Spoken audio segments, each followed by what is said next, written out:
अस्सलाम वालेकुम नाजरीन। पिछली किस्त में आपने देखा कि नोयान काय कबीले में पहुंच गया था और उसने कहा था कि मैं सुल्तान ग्यासुद्दीन के हुक्म पर यहाँ आया हूँ। इस किस्त के आगाज में बामसी कहता है, सरदार पता नहीं ये सच बोल रहा है या झूठ, आप कहें तो मैं उसकी लाश आपके सामने बिछा दूँ। अर्तुगरुल कहता है, अगर हमने सुल्तान के फरमान पर आए हुए ओगेदाई खान के कासिद को मार दिया तो हम अपनी ज़मीनों पर हमले के दरवाजे खोल देंगे बामसी। ओगेदाई खान नोयान के कत्ल का इल्ज़ाम हमारे सुल्तान पर लगाएगा। फिर अर्तुगरुल कहता है, अब्दुर्रहमान नोयान को अंदर ले आओ। कुछ देर बाद नोयान अंदर दाखिल हो जाता है।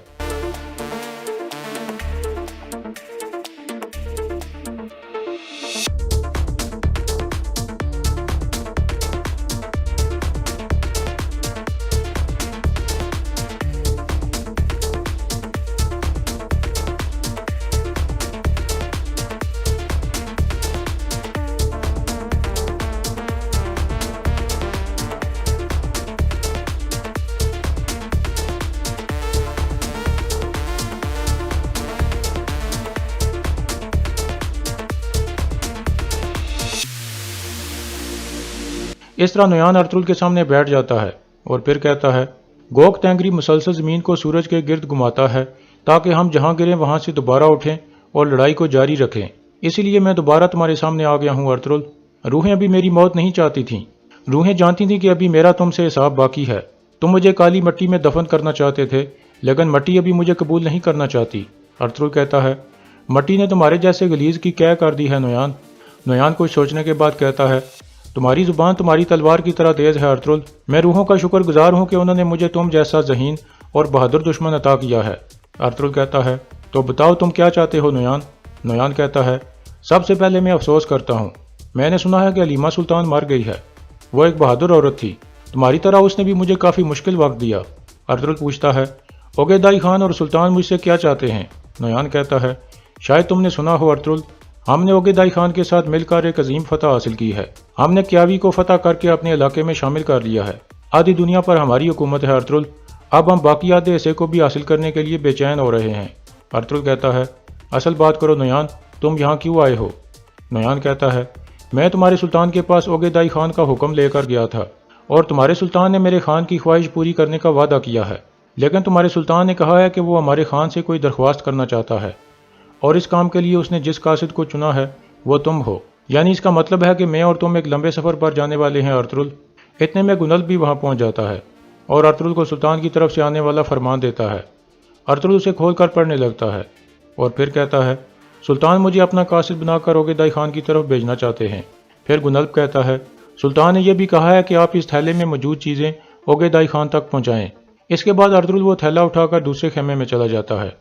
अंदर जाकर अर्तुगरुल थैला खोलकर देखता है और फिर किसी गहरी सोच में पड़ जाता है। फिर वो दोबारा मरकजी खेमे में आ जाता है और कहता है, बामसी अपने साथ कुछ सिपाही लो और नोयान को हंली बाजार के सराय महल में ले जाओ, ये आज वहीं ठहरेगा।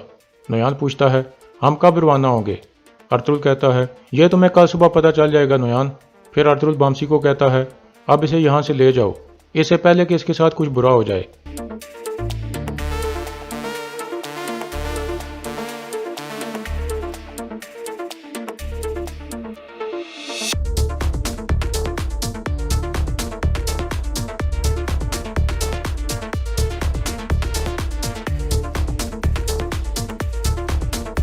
इसके बाद रात का वक्त हो जाता है। नोयान हंली बाजार के सराय महल में खाना खा रहा था। अर्तुगरुल के सिपाही उसे बहुत गुस्से से देख रहे थे। नोयान के सिपाही भी मुंह बार बार कर खाना खा रहे थे। इतने में बामसी भी वहां पहुंच जाता है और दुमरुल को कहता है, इनका ध्यान रखना, कहीं ये खा खाकर मार ही ना जाएं। फिर नोयान बामसी को कहता है, आओ मजबूत आदमी, मेरे साथ बैठकर खाना खाओ। बामसी कहता है, तुम्हारे जैसे शैतान के साथ मैं अपना गुनाह भी नहीं बांटना चाहूँगा नोयान। नोयान कहता है, अगर तुम मेरे साथ बैठकर खाना नहीं खा सकते तो वक्त आने पर तुम अपनी डूबती हुई रियासत और अपनी खूबसूरत औरतें हमारे साथ कैसे बांटोगे। ये सुनकर बामसी काफ़ी गुस्से में आ जाता है, लेकिन अपने आप को कंट्रोल करने की कोशिश करता है। फिर नोयान कहता है, क्या हुआ, तुम रुक क्यों गए, क्या तुम इस गुस्से को अपने आप तक महदूद रखना चाहते हो।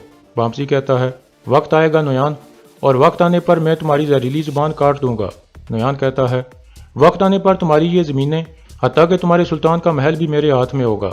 यह सुनकर बामसी बहुत गुस्से में आ जाता है।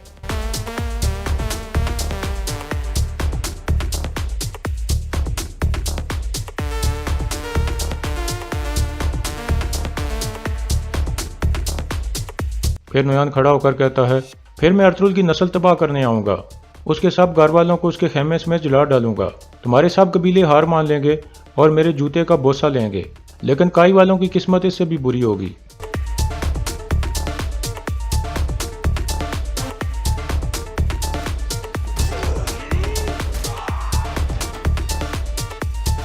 इस तरह बामसी नोयान के मुआवजों को गिराकर नोयान के सामने खड़ा हो जाता है। फिर नोयान कहता है, मैं अर्तुल को जिंदा जला दूंगा और फिर उसकी खाल से अपने लिए एक खूबसूरत खैमा बनाऊंगा। बामसी कहता है, पहले तुम अपने जिस्म पर लगे जख्मों को जलाओ जो तुम्हें मेरे सरदार ने दिए थे नोयान। तुम्हारी बदबूदार और जली हुई लाश को मैं अपने जूतों के तस्मों के तौर पर भी इस्तेमाल नहीं करना चाहूंगा। यह सुनकर नोयान हंसने लगता है और फिर बामसी भी हंसने लगता है।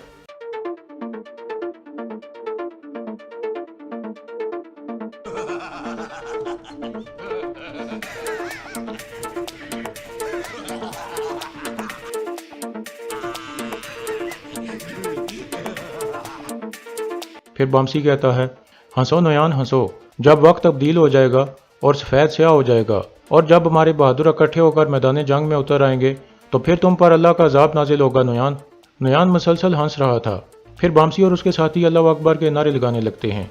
इसके बाद नोयान कहता है, तुम अपने आबाओ अजदाद की कहानियाँ सुनाते रहो, मैं यहाँ कहानियाँ सुनने नहीं बल्कि तारीख बनाने आया हूँ। यह कहकर नोयान वहाँ से चला जाता है और बामसी के साथी अल्लाह अकबर के नारे लगाने लगते हैं। इसके बाद नोयान अपने कमरे में पहुंच जाता है। इतने में उसकी बहन आलम गोया उसके सिपाहियों के बेस में वहां पहुंच जाती है और बैठने के बाद पूछती है, जो मैंने सुना है क्या वो सच है भाई?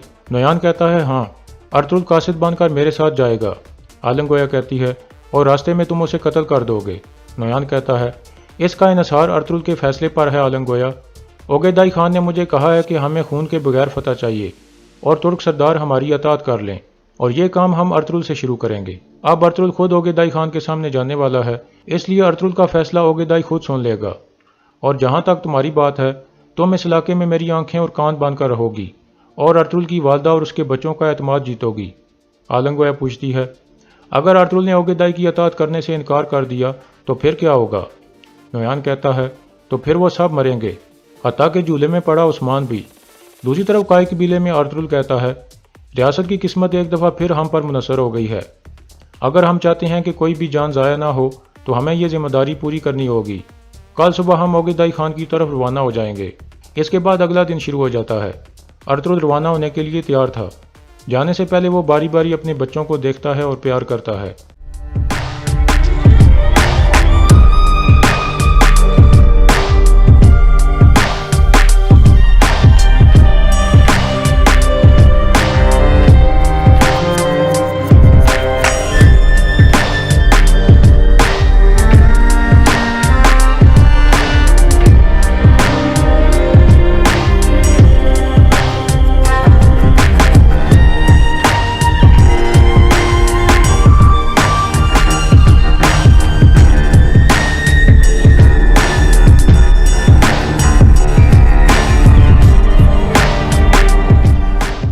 इतने में दूसरे खेमे से गुंदुज भी आ जाता है और कहता है, अब आप भी जा रहे हैं बाबा, मैं अपने भाइयों के साथ क्या करूंगा?